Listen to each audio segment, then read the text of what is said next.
In today's video, I'm going to teach you how to sign up Microsoft Outlook email account fast 2025 guide. Let's get you a brand new Outlook address in just a few minutes. Start by opening your web browser and searching for Microsoft Outlook. From the results, go to the official Outlook sign in page. On that page, look for the option that says create a free account and click it. If the site shows an existing profile or tries to sign you in automatically, choose sign in with a different account so you can start fresh, then select create an account. You'll be asked to enter the new email you want to use. Type in a unique address that you'll remember. If the one you picked is taken, try adding a simple word or a number you'll recognize.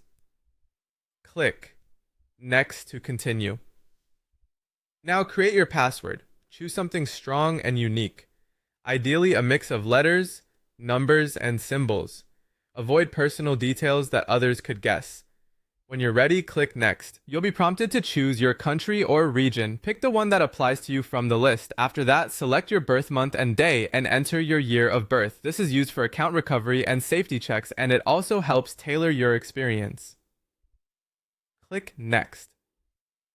Next, add your name. In the first name box, type your first name. In the last name box, type your last name. When both fields are filled, click Next. To prove you're human, you'll see a quick verification. Press and hold the on-screen button and keep holding it as instructed.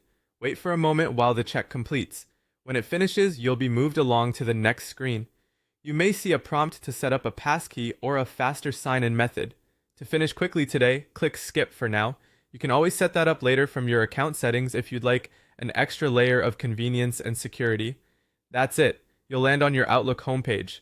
From here, you can explore your inbox, compose your first email, and customize your account when you're ready. If you're new to Outlook, take a moment to look around the interface so you know where to find the inbox, sent items, and settings. Thanks for watching.